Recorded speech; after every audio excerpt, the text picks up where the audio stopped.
여러분 안녕하세요. 민도사와 함께하는 청년을 위한 교과학부 시간에 오신 모든 여러분들 진심으로 환영합니다. 안녕하세요, 헌입니다. 네, 오늘은 13과를 함께 살펴보려고 합니다. 그 전에 지난 시간에 배웠었던 12과의 내용들을 키워드에 있는 단어들을 보면서 함께 리뷰해 보도록 하겠습니다. 네, 구약을 포함한 신약에서도 여전히 신명기는 유효한 말씀이었던 것을 저는 기억합니다. 심지어는 예수님께서도 이 시험을 이기실 때 사용하셨던 말씀이 이 신명기였던 것처럼 이 성경 전체에서 핵심이었던 이 신명기의 말씀이 과연 현재 삶에도 저희에게 잘 적용될 수 있을지를 배워보는 시간이었습니다. 네, 감사합니다. 지난 2주 동안 걸쳐서 우리가 구약과 신약에 인용되었었던 신명기의 말씀들을 배웠는데 그 중심이 바로 예수님이었던 거 다들 기억하고 계시죠? 네, 말씀의 중심이었던 예수님께서도 이 땅에서 하나님의 말씀, 그 신명기의 말씀을 의지하여서 시험에서 이기셨습니다. 그래서 그것과 마찬가지로 저 스스로도 말씀으로 삶을 의지하면서 살아가야 된다라는 결심도 했었던 기억이 납니다. 네, 네, 오늘의 제목은 13과 모세의 부활입니다. 다들 아시는 것처럼 이번 과가 바로 이번 기의 마지막이기도 하고요. 네, 그리고 다들 아시는 것처럼 이 신명기라는 것 자체가 모세라는 인물이 하나님께 받았던 계시들과 하나님과 함께 있었던 경험들 같은 것들을 쓴 마지막 설교와도 같았던 책이었던 거 다들 알고 계시죠? 네, 그래서 개인적으로 그래서 신명기 같은 경우는 모세라는 그 인물이 굉장히 핵심적인 인물로 등장하는데 그 모세라는 인물의 마지막 순간을 우리가 보면서 또 우리가 배울 수 있는 것들을 알아가 보도록 하겠습니다. 깨닫기는 죄 많은 우리들이 구원받고 부활할 수 있는 이유는 십자가 은혜 때문임을 깨닫는다입니다. 일요일과 월요일 소집 모세의 죄 함께 보도록 하겠습니다. 이스라엘 백성들이 출애굽을 한 후 40년의 세월은 광야에서 방황을 했었던 세월이었습니다.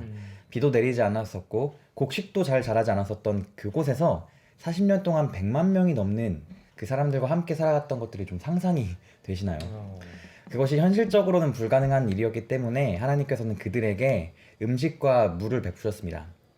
부자 선지자 411페이지에선 이렇게 얘기하고 있습니다. 그들의 여행 중 물이 필요한 때는 언제든지 진영 부근에 있는 바위 틈에서 물이 흘러나왔다라고 얘기하고 있습니다. 이번 소지에서는 물에 대한 문제에서 발생했던 한 이야기를 나눠보도록 하겠습니다.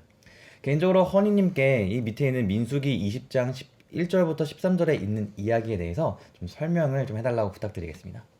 네, 민수기 20장은 이 광야에서 백성들이 생활을 한 지 한 40년째 되는 해로 추정이 되는데요. 이 여행을 하는 동안 항상 물이 부족했던 것이 문제였습니다. 그래서 이 백성들은 차라리 죽는 게 더 낫겠다라고 하면서 모세와 아론에게 불평을 했었는데요. 사실은 이 40년 동안 끊임없이 공급되었던 물이 있었음에도 불구하고 끊임없이 불평하는 그들의 모습이 참 아이러니하게 네. 느껴지기까지 합니다. 그런데 이제 모세와 아론이 이 말을 듣고 이 불평을 듣고 하나님께로 나아갔습니다. 그랬더니 하나님께서는 이 지팡이를 가지고 백성들 앞에 가서 옆에 있는 돌에게 물을 내라 하고 명령을 하면 그 반석에서 물이 나올 것이라고 모세와 아론에게 일러주셨는데요.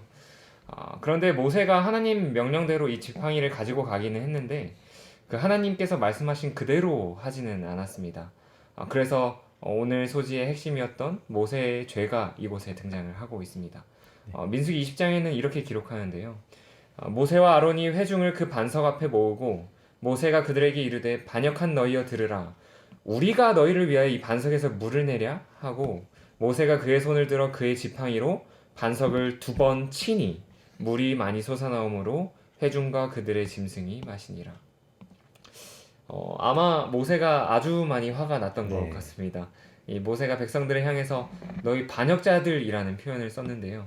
그런데 이 분노 자체가 오늘 문제의 핵심이라고 보기는 어렵고 저희가 더 주목해야 될 부분은 이 우리가 너희를 위해서 반석에서 물을 내야라고 하는 부분이었습니다. 우리가 그렇게 해줘야 되겠어? 우리가 그렇게 해줘야 너희가 불평을 그치겠어? 라고 하는 말에는 마치 모세와 아론이 이 반석에서 물을 낼 수 있는 능력이 있는 것처럼 보였습니다. 그래서 하나님의 어떤 전적인 능력에서 이 일이 비롯된 것이 아니라 마치 그들의 능력에 힘입어서 이 일이 발생했다는 것 같은 그런 이야기가 이곳에 등장을 합니다. 네, 감사합니다. 하나님께서 모든 것을 책임지시고 인도하시고 공급하셨었잖아요. 근데 모세는 주체할 수 없는 분노 때문에 그 사실을 잠시 잊었던 것 같아요. 그래서 밑에 나와 있는 것처럼 모세는 분노로 인해서 오직 하나님만이 하실 수 있는 일을 마치 자기 자신이 백성들을 위해서 할 수 있는 것처럼 이야기하는 실수를 저질렀다라고 얘기하고 있죠. 여러분들께서도 좀 분노 때문에 분노를 제어하지 못해서 실수했던 경험들이 있는지 나눠보는 것도 좋을 것 같습니다. 뭐 너무 많아서 네. 뭐 어떤 특정한 상황을 이렇게 특정짓기는 어렵지만 분노했을 때, 그 화를 냈을 때를 늘 돌이켜 보면 이 감정의 분노라는 감정에 휩싸인 상태로 상대방에게 여러 말들을 퍼붓게 되면은 그 말은 무조건 상처를 남기게 되는 것 같습니다. 그래서 그게 더 편한 상대이면 편한 상대일수록 그 상처는 더 커지는 것 네. 같고 저는 특별히 평소에 이렇게 친하게 지내는 친구들에게 가끔 화를 내게 될 때 그 정말 감정에 못 이겨서 화를 내게 되면 그 편한 사이였던 친구 관계가 좀 상처가 많이 남기도 하고 그러는 경험이 있습니다. 네, 감사합니다. 정말 허니님 말씀하셨던 것처럼 그런 감정적인 말은 감정적인 행동은 후회밖에 남지 않는 것 같아요. 그런 기분이 나의 기분이 태도가 될 때, 그래서 나쁜 태도를 보여줄 때 참 후회스러운 데가 참 많죠. 이스라엘 백성들이 분명히 반역적인 모습을 보여줬던 것은 사실이었습니다. 근데 네. 그것이 모세로 하여금 분노하게 만들거나 조급하게 말해도 되는 핑계를 주지는 전혀 못했습니다. 저희도 우리의 부족한 과거들을 떠올려 보고 또 이 모세 이야기를 살펴보면서 폭풍과도 같았던 그런 감정과 모난 성품들을 예수님의 발 앞에 내려놓는 그러한 변화를 경험할 수 있어야 되겠습니다. 어, 그래서 하나님께서도 이 모세에 대해서 두 가지 죄가 있었다라고 얘기하고 있습니다. 밑에 있는 말씀 읽겠습니다. 여호와께서 모세와 아론에게 이르시되 너희가 나를 믿지 아니하고 이스라엘 자손의 목전에서 내 거룩함을 나타내지 아니한 거로. 네, 감사합니다. 첫 번째는 여기 보는 것처럼 믿지 않았다라고 얘기하고 계시거든요. 하나님은 모세의 잘못을 믿지 않는 것, 왜 불신과 연결을 시키셨을까요? 그냥 분노하고 그냥 말을 좀 잘못한 것처럼 보이는데 왜 이게 믿지 않았던 것과 연결될까요? 사실은 하나님께서 이 명령하신 대로 일이 이루어졌어야 하고 그리고 그 일들을 이루신 하나님께 그 영광이 돌려졌어야 하는데 그 두 가지 일 모두가 네. 모세의 태도 때문에 이루어지지 않았던 것 같습니다. 모세는 하나님의 명령대로 행하지도 않았고 그리고 하나님이 영광 받으셔야 될 일도 마치 스스로가 한 것처럼 행동을 했습니다. 네, 알겠습니다.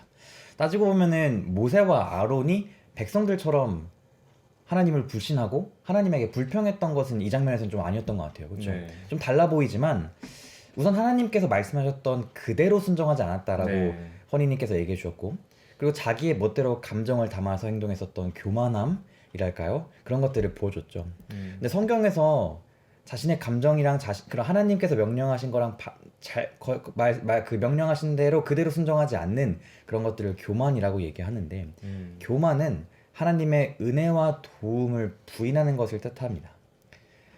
자격 없는 그 사람들에게, 자격 없는 우리에게 하나님의 은혜로 주어졌었던 모든 도움들, 모든 공급들을 부인했었던 것과도 같은 것이었다는 것이죠. 네. 그래서 겸손한 마음으로 하나님의 도움을 온전히 신뢰하지 못했기 때문에 하나님은 모세가 믿지 않았다, 너가 나를 불신했다라고 얘기하고 있으셨던 것이었습니다. 그 뒤에 나왔었던 것들 한번 볼까요? 내 거룩함을 나타내지 못했다라고 얘기하고 계신데 모세가 거룩함을 나타내지 않았다라는 이 말씀은 또 무슨 뜻일까요? 네, 사실 모세는 40년 동안 광야에서 하나님께 훈련을 받고 그리고 그 이후에 40년을 이스라엘을 이끄는 지도자로 하나님께 부르심을 받았는데요.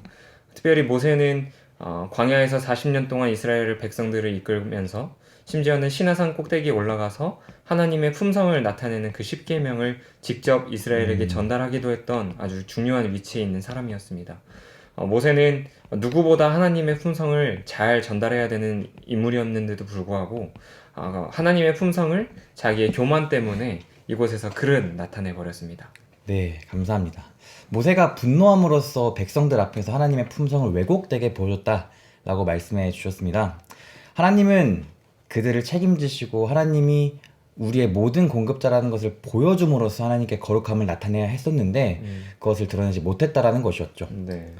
그래서 모세는 반역하는 백성들 앞에서 믿음의 부족을 보임으로써 그들에게 참된 믿음과 순종이 무엇인지를 보여줄 기회를 놓쳐버렸다라고 얘기했습니다. 그 결과로 모세에게는 어떠한 결과가 찾아왔을까요? 이 모세의 죄의 결과는 과연 무엇이었을까요? 밑에 말씀을 읽어보도록 하겠습니다. 너희는 이 회중을 내가 그들에게 준 땅으로 인도하여 드리지 못하리라. 네, 감사합니다. 너희, 그 모세와 아론이 하나님께서 보여주시기로 약속했던 그 가나안 땅에 들어가지 못하게 될 것이다라는 말씀이었던 것이죠. 화해 소지는 모세의 죽음입니다. 일요일과 월요일 소지에 이어서 이 모세가 맞이하게 된 운명에 대해서 볼 것인데요. 모세는 이제 약속의 땅 바로 앞까지 왔었지만 그 죄로 인해서 그 땅에 들어갈 수 없게 되었습니다. 모세의 마지막 기록이 기록되었었던 이 신명기 34장에 있는 말씀들을 읽어보도록 하겠습니다. 모세가 모압 평지에서 느보산에 올라가 여리고 맞은편 비스가 산 꼭대기에 이르매 여호와께서 길르앗 온 땅을 단까지 보이시고 또 온 납달리와 에브라임과 므낫세의 땅과 서해까지 유다 온 땅과 네겝과 종려나무의 성읍 여리고 골짜기 평지를 소알까지 보이시고 여호와께서 그에게 이르시되 이는 내가 아브라함과 이삭과 야곱에게 맹세하여 그의 후손에게 주리라 한 땅이라. 내가 내 눈으로 보게 하였거니와 너는 그리로 건너가지 못하리라 하시매. 이에 여호와의 종 모세가 여호와의 말씀대로 모압 땅에서 죽어 벳부얼 맞은편 모압 땅에 있는 골짜기에 장사되었고 오늘까지 그의 묻힌 곳에 아는 자가 없느니라. 네, 이 말씀을 보니 모세의 마지막이 어떠했나요? 네, 모세는 40년의 광야 생활을 했지만 결국 모압 땅에서 죽음을 맞이했고 모세는 결국 가나안에는 들어가지 못한 것처럼 보입니다. 네, 그렇습니다. 특별히 여기 말씀을 보시면은 모세가 이 맞은편에 있었던 땅과 뭐 지중해까지 보고 또 사해바다 쭉 건너편에 가가지고 모든 유다의 땅을 봤다라고 얘기하고 있습니다. 근데 제가 이스라엘에 갔을 때 사해바다 근처에 갔었던 적이 있었는데 그때 건너편에 있었던 땅을 봤어요. 근데 굉장히 상당히 그 바다가 크기 때문에 멀리는 그냥 돌산 말고는 보이지 않았었거든요. 사람의 실제 눈으로는 그렇게 멀리 보지 못합니다. 근데 모세가 봤다라고 했었던 이러한 부분들은요, 거의 하나님께서 초자연적인 계시로서 모세에게 보여줬던 것과 같습니다. 그래서 그 땅에 들어가서 살게 될 이스라엘 사람들의 미래의 모습까지 보았던 것이라고 생각하면 되겠는데요. 하나님께서는 왜 모세에게 이 약속된 땅과 그 약속된 땅에서 이루어졌었던 그 미래의 모습까지 보여주셨을까요? 왜 보여주셨던 걸까요? 네, 아까 읽었던 말씀을 보면 하나님께서 아브라함과 이삭과 야곱에게 맹세하여 그 후손에게 주리라 한 땅이다 라는 말이 나오는데요. 결국 그 땅을 주시고 하나님의 백성들이 그곳에서 살게 된다는 것은 그 하나님의 언약이 결국은 성취될 것이라는 것과 하나님은 그런 언약을 꼭 지키시는 분이라는 것을 알려줍니다. 이 아브라함 때부터 이삭과 야곱 그리고 모세와 그 후에 있는 이스라엘 백성들에게 약속하신 그 하나님께서 그 약속을 꼭 이루시겠다는 것인데요. 이건 저희가 계속 공부했던 것처럼 이 언약의 하나님은 신실하시다는 것과 그분의 신실하심으로 인해 이 모세는 편안한 죽음을 맞이할 수 있었다는 것을 의미합니다. 그리고 사실 부조와 선지자 471쪽 그 후반부에 있는 내용을 보면 모세는 비록 자신은 그 가나안 땅에 들어가지 못했지만 그에게 특별한 축복이 임해서 하나님께서 그 후에 이스라엘 백성들이 그곳에서 살게 되고 그리고 예수님께서 그곳에서 태어나시고 심지어는 나중에 예수님이 재림 전까지의 신실한 백성들이 어떻게 살아가게 될지를 하나님께서 모세에게 보여주었다고 기록되어 있는데요. 이런 구절들을 보면 이 모세의 죽음이 마냥 슬픈 일만은 아니라는 생각이 듭니다. 네, 감사합니다. 하지만 모세의 이야기는 이렇게 모세가 그 모압 평지에서 죽음을 맞이했던 것으로 끝나지 않았습니다. 함께 수일 소지를 가볼 것인데요. 수일 소지는 모세의 부활이라는 장입니다. 밑에 말씀 읽어보도록 하겠습니다. 그때 모세와 엘리야가 예수와 더불어 말하는 것이 그들에게 보이거늘. 네, 감사합니다. 이것은 예수님께서 이 땅에 오셨을 때에 변화산에서 모세와 엘리야를 만나셨던 이야기입니다. 이 구약의 인물들이었던 모세와 엘리야는 어떻게 예수님이 있었던 그 변화산에 있을 수 있었을까요? 사실 모세와 엘리야는 공통점이 있는데요. 둘 다 하늘나라에 간 사람들이라는 공통점이 있습니다. 근데 모세는 이 땅에서 죽었지만 하늘나라에 간 사람들을 대표하는 인물이 되었고, 엘리야는 살아서 하늘에 간 그런 대표적인 인물이 되었습니다. 감사합니다. 그러면은 모세가 부활했다라고 이야기를 좀 하고 계신 것 같은데, 정말 모세가 부활했다라는 증거가 있을지 밑에 있는 성경절을 읽어보고 또 참고해 보도록 하겠습니다. 네. 천사장 미가엘이 모세의 시체에 관하여 마귀와 다투어 변론할 때에 감히 비방하는 판결을 내리지 못하고 다만 말하되 주께서 너를 꾸짖으시기를 원하노라 하였거늘. 네, 감사합니다. 이 말씀을 보니 예수님과 천사장 미가엘로 묘사된 예수님과 마귀와 함께 이 모세의 시체에 대해서 논쟁을 했다라고 얘기하고 있습니다. 왜 논쟁을 했다는 것일까요? 사실 사탄이 예수님께 논쟁거리를 제시할 만한 건 아마도 죄의 문제일 것입니다. 과연 이 죄를 지은 인간이 구원받기 합당하냐라는 논쟁의 요지였던 것 같은데요. 하나님과 사탄이 인류를 두고 싸우는 싸움의 핵심이 바로 이것이지요. 과연 사람이 죄를 지었는데 이 사람은 구원받을 수 있느냐 하는 것이 사탄의 주장이고, 또 하나님께서는, 또 예수님께서는 비록 죄인이지만 그 죄를 해결하기 위해서 십자가에 흘린 피가 있기 때문에 그 죄인은 나의 피로 구원받을 수 있다고 하는 것이 예수님의 주장인 것입니다. 쉽게 말하면 분명히 모세는 죄를 지은 죄인으로서 죽음을 맞이하였지만 이 모세를 부활시키려 하시는 하나님의 행위는 옳다는 것입니다. 죄를 지은 사람을 구원하고 부활시킨다는 것이 그리고 이 정의롭다는 하나님의 품성에 맞냐는 것이 이번 고발의 핵심이었습니다. 네, 감사합니다. 사단의 고발은 사실 틀린 말은 아니었습니다. 왜냐하면 죄인은 구원받을 수 있는 자격이 없기 때문이었죠. 하지만 하나님께서는 마태복음 17장에서 보여주신 것처럼 분명히 모세를 부활시키셔서 하늘로 먼저 데려가셨습니다. 어떻게 그럴 수 있었을까? 그에 대한 답은 오직 십자가뿐입니다. 밑에 글을 읽겠습니다. 예수님께서 인류를 위해서 자신이 짊어진 십자가를 내다보시고 그것을 근거로 마귀와의 변론에서 모세의 부활을 주장하셨고 그를 부활시키셨다라고 얘기하고 있죠. 그에 대한 조금 더 자세한 설명을 밑에 있는 부조화 선지자 479페이지를 통해서 알아보도록 하겠습니다. 모세는 죄의 결과로 사탄의 권세하에 빠졌다. 그 자신의 행위대로라면 그는 당연히 죽음의 포로였다. 그러나 그는 구주의 이름을 의지함으로 부활하여 영생을 얻었다. 모세는 영광스럽게도 무덤에서 나와 당신의 구원자와 함께 하나님의 도성으로 승천하였다. 네, 감사합니다. 모세는 분명히 예수님의 십자가를 통해서 구원을 받은 것이었습니다. 그래서 이 모세의 구원, 이 모세의 부활은 예수님을 믿고 죽은 자들이 후에 경험하게 될 그 부활을 나타내주고 확실하게 약속해주는 보증과도 같았던 것이었습니다. 그런 의미에서 밑에 질문해볼까요? 여러분도 예수님의 십자가가 여러분 각자의 구원을 위한 것임을 믿으시나요? 믿습니다. 네, 저도 저희의 구원을 위한 예수님의 십자가를 믿습니다. 그런 의미에서 느끼기, 세상 모든 어려움 가운데서도 부활의 소망을 인해서 기뻐할 수 있음에 감사한다. 살펴보겠습니다. 오늘의 마지막 소지이자 우리 13과 몇 과죠? 사기죠? 사기 교과의 마지막 소지인데요. 우리 모두의 부활입니다. 네, 그렇죠. 그리스도의 십자가가 나를 위한 것을 믿는다면 우리는 세상 모든 어려움 가운데서도 부활의 소망 가운데서 살아갈 수 있습니다. 그래서 부활이라는 것은 기독교 신앙에 있어서도 가장 중요한 것 중 하나입니다. 밑에 있는 말씀 읽어보도록 하겠습니다. 만일 죽은 자의 부활이 없으면 그리스도도 다시 살아나지 못하셨으리라. 그리스도께서 만일 다시 살아나지 못하셨으면 우리가 전파하는 것도 헛것이요 또 너희 믿음도 헛것이며 또 우리가 하나님의 거짓 증인으로 발견되리니 우리가 하나님이 그리스도를 다시 살리셨다고 증언하였습니다. 만일 죽은 자가 다시 살아나는 일이 없으면 하나님이 그리스도를 다시 살리지 아니하셨으리라. 만일 죽은 자가 다시 살아나는 일이 없으면 그리스도도 다시 살아나신 일이 없었을 터이요. 그리스도께서 다시 살아나신 일이 없으면 너희의 믿음도 헛되고 너희가 여전히 죄 가운데 있을 것이요. 또한 그리스도 안에서 잠자는 자도 망하였으리니 만일 그리스도 안에서 우리가 바라는 것이 다만 이 세상의 삶뿐이면 모든 사람 가운데 우리가 더욱 불쌍한 자이리라. 그러나 이제 그리스도께서 죽은 자 가운데서 다시 살아나사 잠자는 자들의 첫 열매가 되셨도다.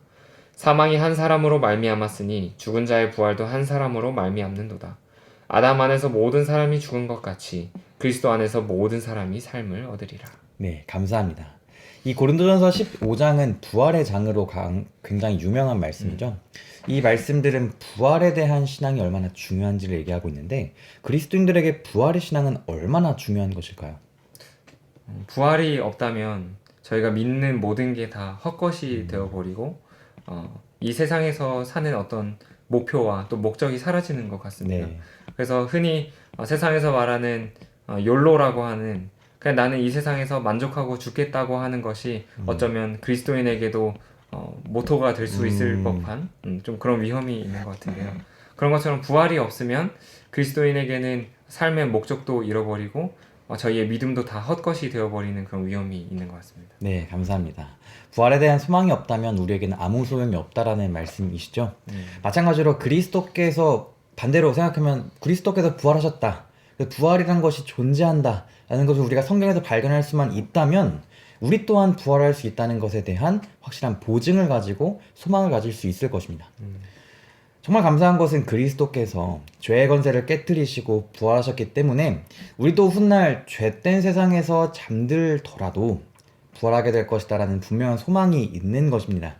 그리고 하나님은 이 모세를 통해서 우리에게도 그 부활이 확실하다라는 그 확실성을 우리에게 보여주고 계신 것이었습니다. 죽었다가 영원한 생명으로 부활했었던 모세의 경험은 우리의 경험이 될 것이며 예수님의 부활은 그렇게 될 것임에 대한 확실한 보증이다 라고 얘기하고 있는 것이죠. 이렇게 교과를 마치려고 하는데요. 마치기 전에 우리가 꼭 한번 짚고 넘어가야 되는 부분이 있을 것 같아요. 어쩌면 어떤 분들에게는 오늘 이 교과의 내용들이 조금 난해하게 들려주셨을지도 몰라요. 왜냐면 모세는 죄 한 번을 짓고 그렇게 오랫동안 기다렸었던 그 약속의 땅, 그 언약의 땅에 들어가지 못했었거든요. 그래서 조금 억울할 수도 있을 것 같은데 오랫동안 그렇게 갈망했었던 땅에 들어가지 못한 것에 대해서 어떻게 좀 이해해야 될지 살짝 생각 한번 나눠보고 갈까요? 저는 사실 읽으면서 모세가 좀 억울할 수도 있겠다는 생각이 들었거든요. 왜냐하면 40년 동안 그렇게 백성들을 잘 인도했는데 그 한 번의 실수 때문에 그 가나안 땅이 허락되지 않았다는 사실에 대해서 저는 좀 설명이 필요한 것 같습니다. 네, 맞습니다.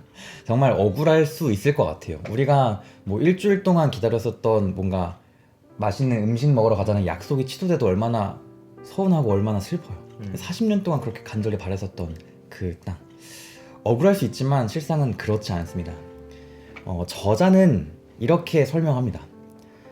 모세가 약속의 땅에 들어가지 못한 것은 결코 형벌이 아니었다. 모세는 훗날 지상의 예루살렘이 된 전쟁, 정복, 고통의 땅인 가나안 땅 대신 하늘의 예루살렘에 지금까지도 살고 있다. 그곳이 훨씬 아름다운 곳이 아닌가? 라고 얘기하고 있죠. 그래서 모세가 부활을 경험하게 해주셨던 그 사건을 통해서 모세는 이 땅에서 누릴 수 있는 그 어떤 것보다 더욱더 크고 정말 비교할 수 없을 만큼 좋은 것인 하늘로 인도되게 되었습니다.